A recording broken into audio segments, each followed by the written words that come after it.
नमस्कार मित्रांनो, संवाद तुमचा आमच्यामध्ये तुमचं मनापासून स्वागत. मित्र हो, आज आपण श्रीमद वासुदेवानंद सरस्वती स्वामी महाराजांच्या चरित्रातील अंतिम प्रसंग पाहणार आहोत. चला, हरिओम. गरुडेश्वरी दिवाळीचा उत्सव मोठ्या थाटात झाला. नदी तीरावर मोठे भांडे ठेवून त्यात पाणी तापवण्यात आलं होतं. महाराजांना ऊन पाण्याचा त्रास होतो म्हणून सर्वांनी अत्तराच्या कुप्यामधील अत्तर महाराजांच्या पायांना लावलं व अंगावरही लावलं.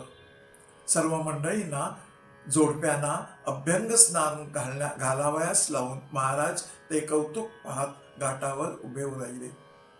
नंतर सर्व मंडळी नारदेश्वराच्या दर्शनास गेली.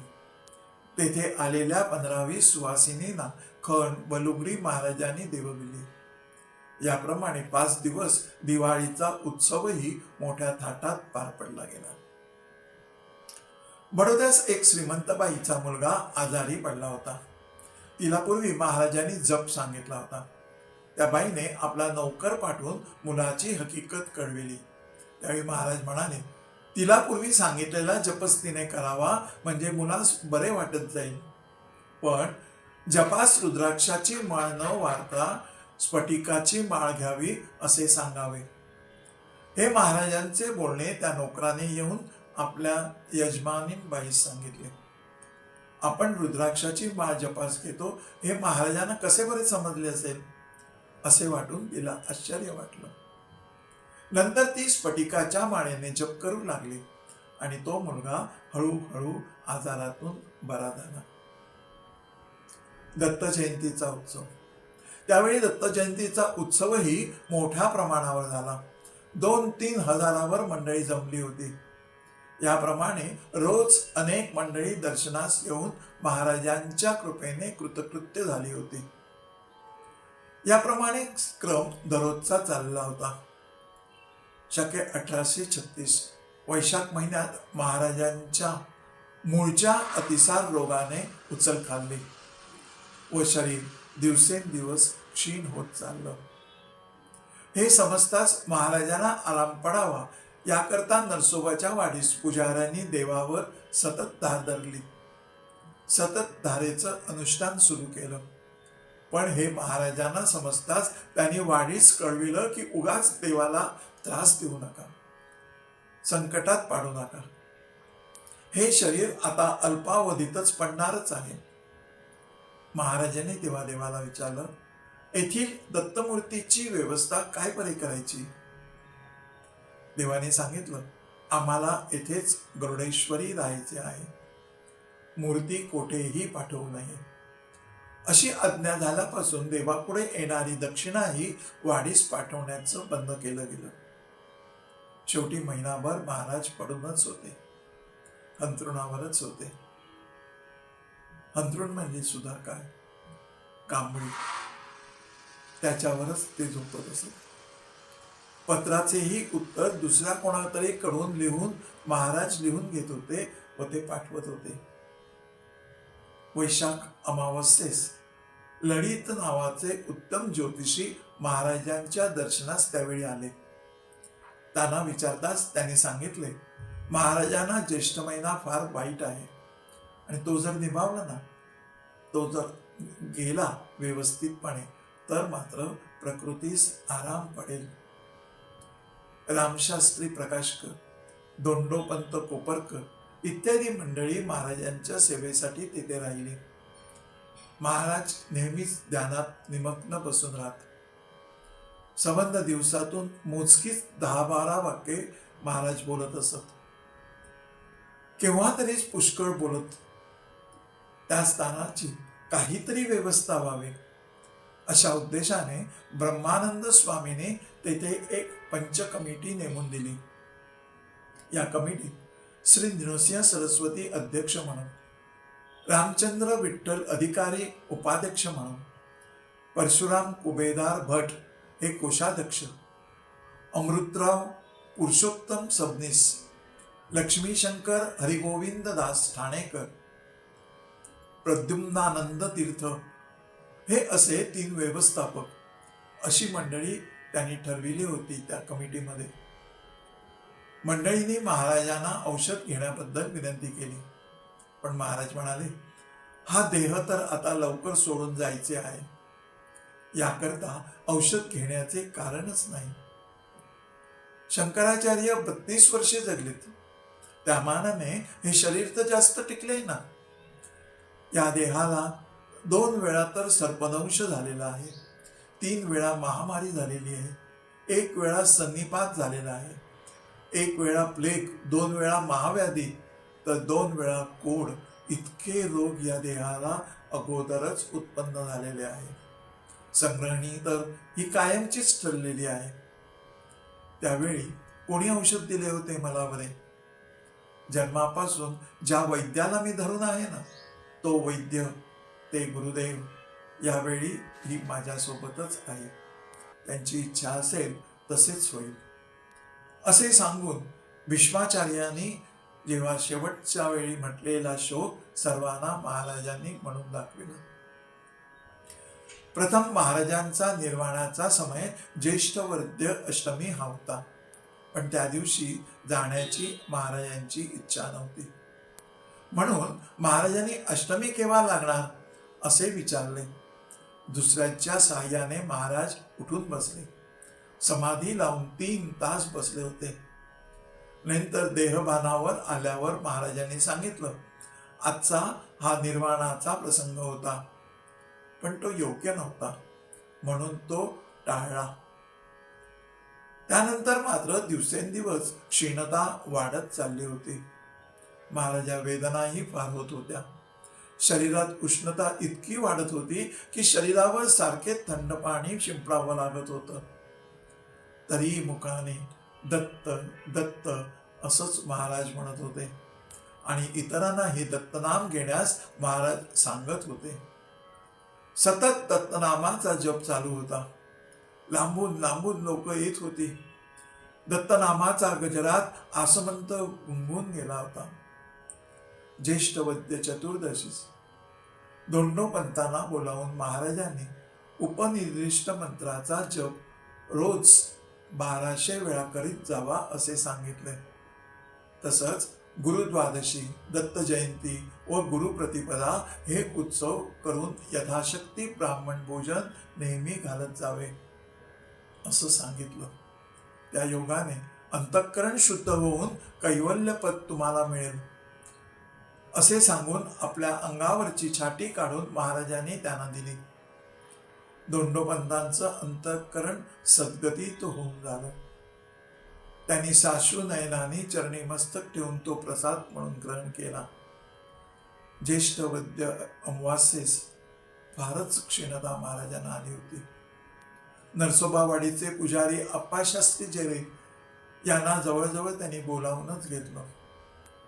पूर्वी गृहस्थाश्रमावर आपल्यावर अभिचारिक प्रयोग केल्याचे त्यांनी सांगितलं व आपणास त्याचा प्रतिकार करण्याची इच्छाही नव्हती, हेही महाराजांनी त्यावेळी स्पष्ट केलं. त्या शेवटच्या दिवशी सुद्धा नित्यकर्म करण्याचा महाराजांनी बराच प्रयत्न केला, पण आचमनाचं पाणीच हातावर राहिना. ते पाहून देवाची इच्छा असे म्हणून महाराज स्वस्थ राहिले. आज अमावास्या संपल्यावर हा स्थूल देह सोडायचा आहे असं ते सांगू लागले. अमावास्या संपून प्रतिपदाच लागताच महाराज प्रथम पूर्वाभिमुख बसले होते, पण देवाकडे पाहत होते, म्हणून मग पश्चिमेकडे देवासमोर त्यांनी मुख केलं. देवाकडे पाहून त्राटक लावलं व श्वास निरोध करून दीर्घ प्रणवोच्चार करीत देहाचं महाराजांनी विसर्जन केलं.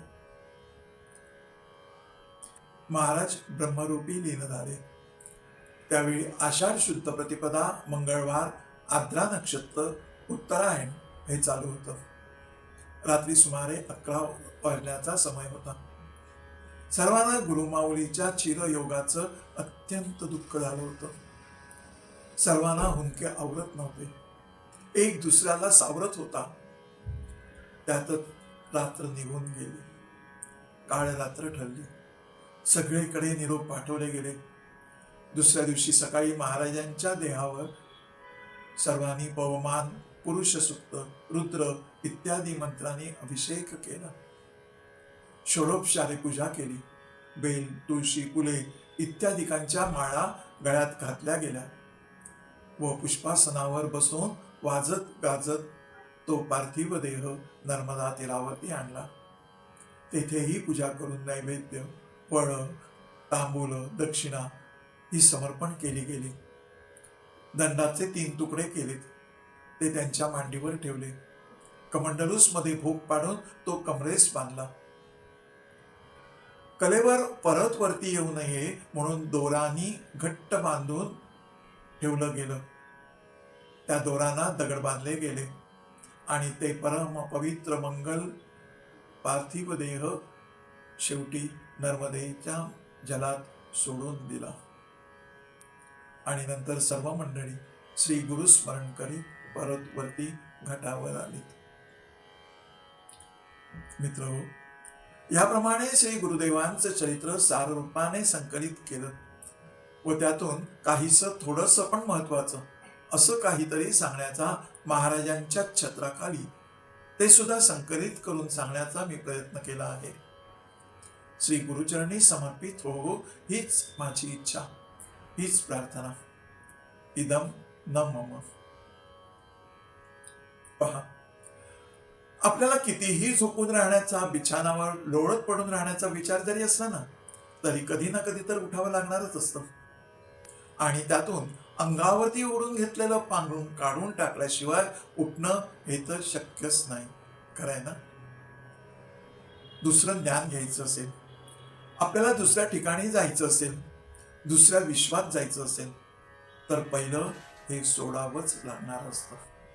ज्ञान कुठलंही असो, सांसारिक, व्यवहारिक नाहीतर आध्यात्मिक, हे ज्ञान संस्काराच्या माध्यमातूनच ते प्रभावित होत असतं. संस्काराचं त्याला कारणीभूत ठरत असतात. प्रत्येक कृतीतून, मग ते शरीराची हालचाल असो की विचारांची धाव असो, आपल्यावर संस्कार हे होतच असतात. स्मृती किंवा संस्कार हे तर आपलं पांघरूणच आहे समजा ना. जे मिळणारच नाही ते मिळण्यासाठी केलेली धडपड ही सुद्धा केवळ या संस्कारातूनच आलेली असते. आणि जे मिळणार आहे त्याच्यासाठी सुद्धा केलेली धडपड ही सुद्धा त्याच संस्कारातून होत असते. दोहोत फरक एवढाच आहे, विवेक बुद्धी. विवेक बुद्धीचा फरक आहे. आणि विवेक म्हणजे आत्मनिरीक्षण. आत्मनिरीक्षण हे वर्तमान स्थितीची जाणीव करून देऊन भविष्यासाठी मार्ग दाखवण्याची क्रिया आहे. प्रत्येकाच्या समोर एका बाजूस एक दृश्यमान जग असतं, तर दुसऱ्या बाजूला आत्मिक जागृती शक्तीची जाणीव त्याला होत असते. पण मन मात्र जगाकडे अधिकच झुकलेलं असतं, कारण त्याची स्थिती ही बहिर्मुख असते. परिणामी संस्कार हे संचित होत असतात, साठवले जात असतात. आणि हे स्वाभाविकच आहे म्हणा ना, कारण जगाचे संस्कार हे प्रबळ असतात, शक्तिशाली असतात. आता लक्षात आलंच असेल की सर्व खेळ हा या संस्कारांचाच आहे. संस्कारानेच प्रारब्ध निर्माण होत असतं. याचा अर्थ काय होतो की संस्कारांचा क्षय झाला की प्रारब्धही संपलं. पण याचा अर्थ असा तर होत नाही ना की स्वस्थ बसा. स्वस्थ बसलं म्हणून काही संस्कार होणार नाहीत का हो? कान डोळे तर उघडे असणारच आहेत ना. अंतरात होणारे भाव, विचार, वासनांचे चढउतार हे कसं परत थांबवायचं? म्हणजेच काय, नेमकं काय हे समजलं असेल तुम्हाला. कर्म कर्म करीत राहावं, पण मला अमुकच मिळालं पाहिजे हा अट्टहास नको. व्यवहार शुद्धता हवी. आता लक्षात घेऊया की व्यवहार शुद्ध म्हणजे काय. व्यवहार शुद्धता आत्मसात करण्यासाठी मनाची, शरीराची शुद्धता, संतोष, ईश्वराभिमुख विचार हे हवेच हवे. हे झाले की आपसुकच तुमच्याकडे येईल ती उदारशीलता, सहनशीलता आणि क्षमाशीलता. हे अंगीकृत होऊ लागतं. आणि मग त्यापाठून येतं ते समानता, नम्रता, निस्वार्थता आणि गंभीरता. हे गुण अंगीकृत व्हायला लागतात आणि मग आत्मनिरीक्षण हे आपसुकच केलं जातं. या आत्मनिरीक्षणातून मी कोण याची उकल होते आणि मग लक्षात येतं की आपल्याला एखाद्या अदृश्य शक्तीने आतापर्यंत सांभाळलेला आहे. आणि तेव्हाच त्याचा पुरुषार्थ गळून पडतो.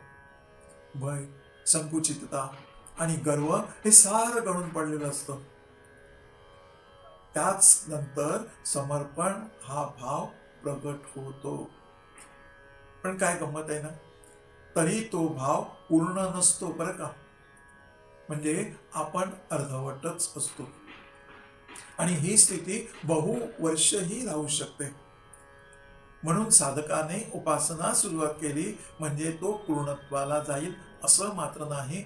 तो बरीच वर्षे साधक अवस्थेतच राहू शकतो, प्रथमावस्थेत.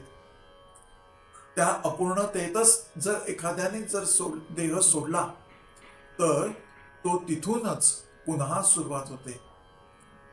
अशा अपूर्णतेतच साधक जन्मोजन्मी सुद्धा अपूर्णच राहू शकतो, हेही लक्षात घ्या.